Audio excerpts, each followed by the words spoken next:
Dans cette vidéo, je vais te présenter 5 librairies React incontournables pour évoluer dans l'écosystème React.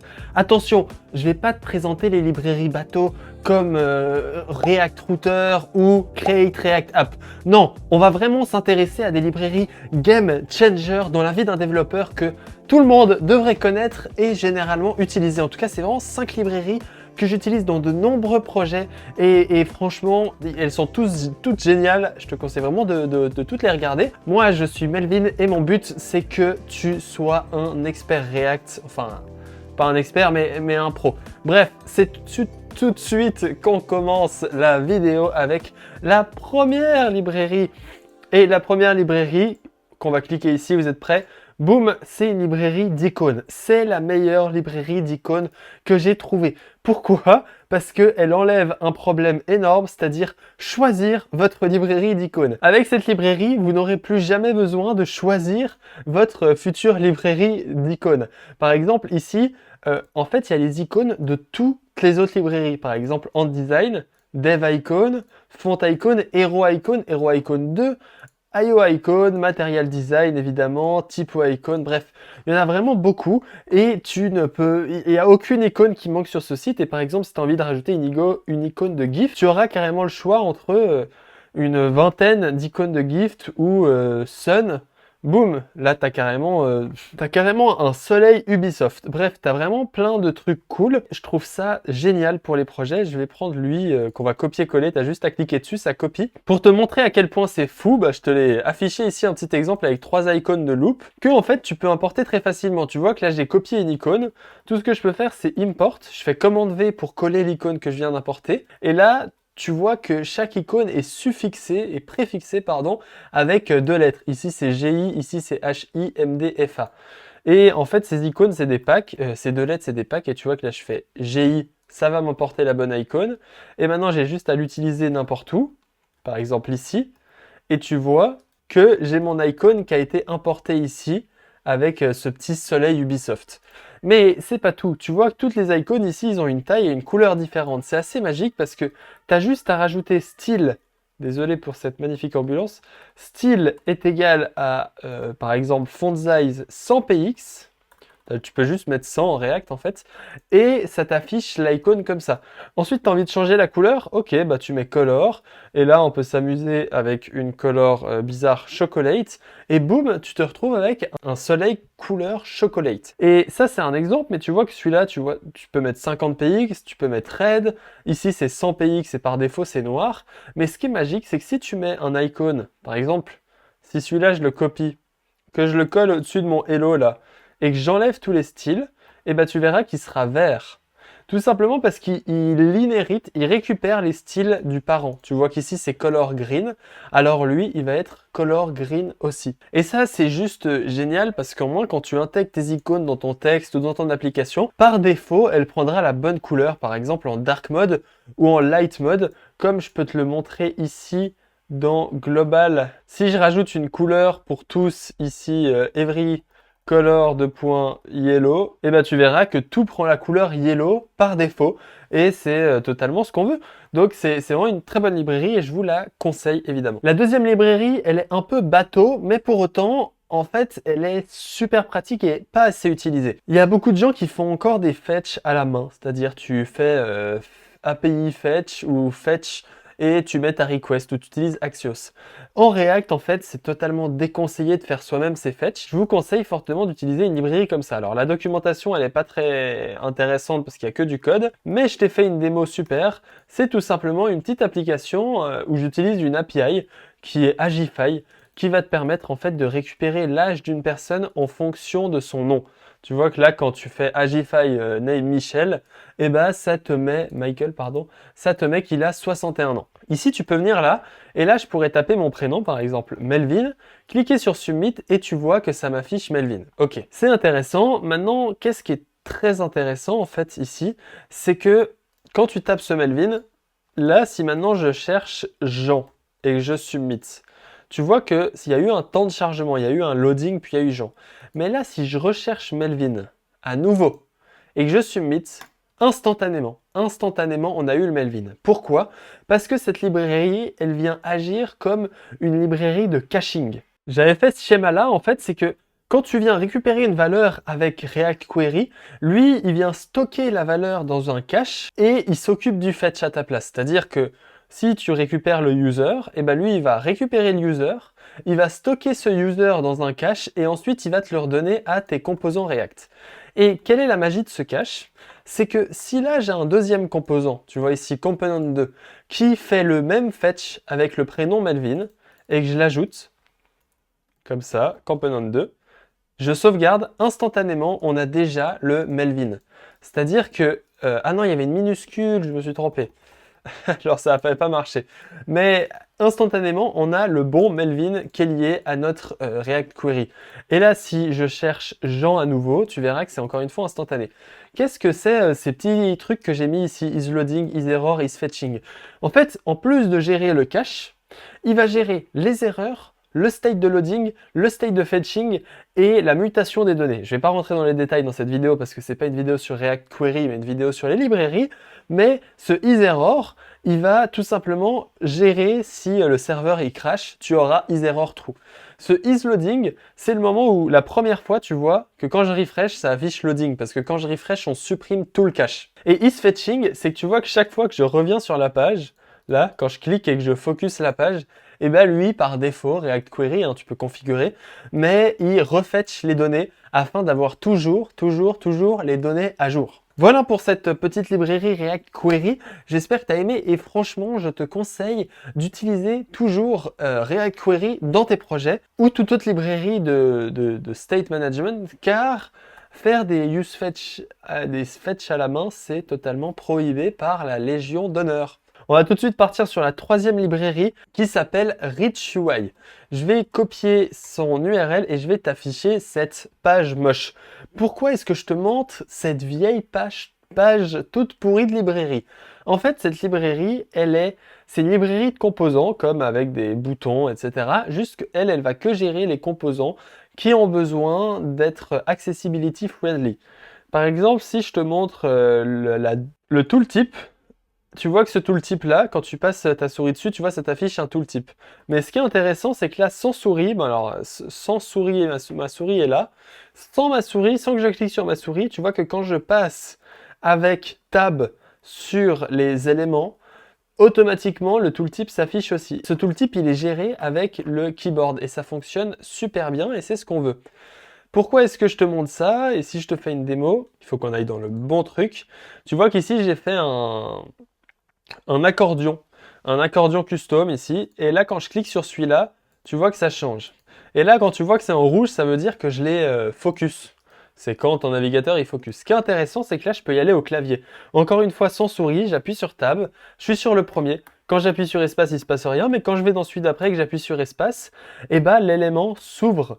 Et tout est géré pour que ton composant soit accessible. Et c'est important quand tu fais un site web et que tu veux faire un accordion, il ne faut jamais recoder un accordion à la main, mais toujours préférer le faire en utilisant ce genre de librairie ou une vraie librairie comme Material UI, etc. Maintenant, si je te montre la dialogue, tu vois que le code est très simple avant de te montrer la dialogue. Si je te montre la dialogue ici et que j'appuie sur espace, tu vois qu'il y a le dialogue qui s'ouvre. Et ce qui est intéressant, c'est que là, si j'appuie sur échappe, le dialogue il se ferme. Maintenant, quand je rappuie sur espace, il se réouvre. Et là, quand je vais appuyer sur tab, tu vois que le petit focus, il se fait que pour mon input et pour mon bouton. C'est le petit truc que tu vois là. Ce focus, il se fait que à l'intérieur et par défaut, si toi tu fais ta propre modale, tu verras que l'input qui est derrière là, il va être focus. Alors que toi, quand tu es dans une modale, t'as pas envie de faire toute la page en arrière-plan avec ton clavier, tu as envie d'être dans la modale. Et là, si j'appuie sur Enter avec la croix, et bah ça se ferme correctement. Bref, tout est géré correctement et ça te permet de faire des sites accessibles. Et pourquoi j'ai choisi cette librairie? Il y a plusieurs autres alternatives. Celle-là, elle a vraiment aucun style. Elle a aucune librairie associée, c'est-à-dire peu importe la style engine que tu utilises, Tailwind, module CSS module, SCSS module ou même Stitches, Vanilla Extract, tout ce que tu veux. Ça fonctionnera très bien. Si tu comprends pas totalement React et que tu as envie d'en savoir plus, j'ai une masterclass disponible gratuitement dans la description qui est une vidéo sur JSX et React DOM qui te fera vraiment comprendre les bases de React. Et franchement, ces masterclass, il y a un exercice, etc. Je te conseille vraiment d'aller y jeter un œil, c'est juste dans la description. Voilà, on reprend tout de suite avec la 4e librairie qui est insane, qui s'appelle UseHook. Mais qu'est-ce que UseHook a à vous apporter? UseHook, c'est tout simplement une librairie de hook. Et pourquoi c'est utile d'avoir une librairie de hook? Peu importe le projet que vous faites, ça permet d'éviter de réinventer la roue. Alors, si tu es débutant React, je t'interdis d'utiliser cette librairie et je t'autorise à aller voir ma masterclass React. Par contre, si tu es expérimenté, ne refais pas tous les hooks à la main. Use copy to clipboard. Boum, tu as un hook qui est déjà fait, qui te permet de copier dans ton navigateur, qui est géré, qui est testé pour toi. C'est aussi ça qui est important, c'est que quand tu fais une application et que tu fais pas de test, c'est dangereux. Là, ici, c'est testé pour toi. Par exemple, ici, use copy to clipboard, value, copy, et tu peux tout simplement copier ta valeur et c'est juste génial. En plus, tu peux même avoir là, un state qui est la valeur qui a été copiée. Donc tu peux synchroniser en fait une valeur avec un state avec le clipboard et c'est vraiment super. Je te conseille fortement d'utiliser ce genre de librairie. Il y a use counter, use debound, ça c'est un hook à utiliser tout le temps. Use document title, use image onload, bref. Et l'avantage pourquoi je vous conseille cette librairie là, c'est qu'elle est faite en TypeScript, comme tu vois ton nom, use hook TS. Et surtout, encore mieux, elle gère beaucoup le server-side rendering, use SSR ici. Et ça, c'est un problème que moi j'ai eu beaucoup de fois, c'est le SSR quand tu veux faire des trucs. Ici, elle gère tout le SSR pour toi, tranquillement. T'as rien besoin de faire, elle va tout gérer pour toi, c'est juste génial. Si je te fais une petite démo avec la librairie 4 que tu vois ici, tu vois qu'ici, j'ai utilisé le hook use click anywhere et chaque fois que je clique anywhere, j'incrémente un state. Tu vois que ça marche très bien. Si j'étais encore plus smart, en fait, j'appellerais use counter de use hook ts et ce use counter, ce qui me retourne, c'est increment count reset set count. Donc c'est juste génial, hein. C'est-à-dire que là, à la place de faire set count, alors par contre là je fais de la merde, c'est évidemment un objet avec count, increment, et là ici je peux appeler increment, et au moins j'ai un counter pour enfin dans toutes mes vidéos où je fais je fais 8 counters par vidéo, j'ai enfin un counter. Maintenant tu as le thème is dark is light. Alors évidemment ici il n'y a pas de, ça change rien, mais c'est le bouton qui est intéressant. Tu vois que j'ai utilisé use local storage ici, use local storage de dark theme. Je sais pas si je peux faire ça comme ça. Et j'ai envie de sauvegarder ça dans le local storage. Le problème c'est que si tu sais pas, lui, l'avantage du use local storage, cette librairie, c'est qu'elle gère le server-side rendering. Cependant, on a des problèmes si on n'est pas dans le isClient, si on n'est pas dans le front-end, et ben on a quelques problèmes. C'est pour ça que j'ai associé deux hooks là. Et là, quand je refresh, tu vois que c'est light. Quand je clique et que je refresh, c'est dark, c'est-à-dire que mon server-side fonctionne parfaitement. Ne refaites pas des hooks à la main, s'il vous plaît. Utilisez des librairies, c'est testé, c'est maintenu, c'est vérifié, c'est déjà fait pour vous. Ne perdez pas votre temps, on est des développeurs flemmards. Finalement, la dernière librairie, pas des moindres, parce qu'elle est essentielle pour toutes les applications que tu développes, ça s'appelle React Hook Form et je t'interdis de faire des formulaires sans cette librairie dans tes applications. Même s'il n'y a qu'un username et un password, utilise cette librairie, elle est juste masterclass. Je vais pas te scroller toute la doc parce que j'ai fait un exemple, mais si on va dans mon exemple, que je dois aller ici. Si on va dans mon exemple, tu verras la masterclass que tu as devant toi, c'est-à-dire que lui va gérer tout le formulaire pour toi. Ce que j'ai fait ici, c'est que j'ai un formulaire avec 3 champs, un bouton submit. Le premier champ, c'est le first name. Tu vois que je enregistre le first name et je lui dis qu'il est requis. Et ici, je mets même un message d'erreur pour que quand tu mets aucun first name, bah, j'affiche first name is required. Aussi, le first name, c'est maximum 20 caractères et dans le cas où tu respectes pas ça, je t'affiche maximum 20 de longueur. Ensuite, tu vois qu'ici, là, j'utilise error, qui est un truc donné de mon useForm. Et lors de cette erreur, eh ben, j'affiche l'erreur du last name.message et du first name évidemment. Ensuite, il y a l'âge et je dis si tu es en dessous de 18 ans, bah, je dis que tu dois avoir plus de 18 ans. Si tu es au-dessus de 99 ans, je dis que tu es trop vieux. Et il y a le bouton submit. Maintenant, qu'est-ce qui va se passer? Là, j'écris Melvin, Malherbe, et là, j'affiche 17. Ah bah, il n'y a pas d'erreur, bizarre. Maintenant, j'appuie sur submit, boum, erreur, vous devez avoir plus de 18 ans. Encore mieux, tu vois que la librairie m'a automatiquement focus le bon input pour que je puisse, boum, le changer. Dès que tu mets une valeur valide, boum, l'erreur s'enlève. Si je remets une erreur, si je remets 17 ans, l'erreur se réaffiche. Maintenant, si je mets 99 ans, ça va. Par contre, si je mets 100 ans, vous êtes trop vieux. Ce qui est intéressant ici, c'est que j'ai mis un pattern, donc il y a même une regex que j'ai mis. Et si cette pattern n'est pas respectée, c'est-à-dire si je mets des 1 ou des underscores, boum, t'as une erreur. Finalement, avec Melvin, si j'affiche trop de caractères, ça m'affiche une erreur. Et si je n'affiche rien, ça me dit qu'il est requis. Bref, il gère toutes les erreurs pour toi, il gère tes valeurs pour toi. Et là, tu vois que si je mets des valeurs correctes, avec ça et 55. J'ai un onSubmit qui fait un handle submit et j'affiche un console log quand tu submit. Et là, tu vois qu'il y a un objet avec les bonnes valeurs. Âge 54, first name mail machin et last name Malherbe. Et tu as l'objet qui est prêt à être envoyé à l'API. Cette librairie-là, je te l'explique et je te l'apprends dans la masterclass, enfin plutôt dans ce qui découle de cette masterclass. N'hésite pas à aller la regarder, c'est gratuit, c'est offert, c'est dans la description. On se retrouve là-bas. Merci d'avoir regardé cette vidéo, j'espère que ces 5 librairies, tu les as aimées, tu les as validées, comme moi, je les ai aimées et validées. N'hésite pas à en abuser et arrête d'utiliser des librairies basiques par défaut. Encore une fois, masterclass dans la description, on se retrouve là-bas, tu as une vidéo d'1 heure, celle-là elle dure 10 minutes, fais le ratio,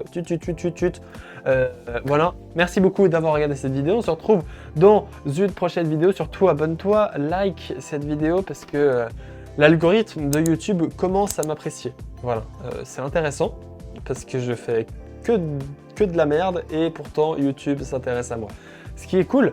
Et toi aussi tu t'intéresses à moi vu que tu as regardé cette vidéo jusqu'ici et c'est vachement balèze. Bravo. À bientôt. Ciao.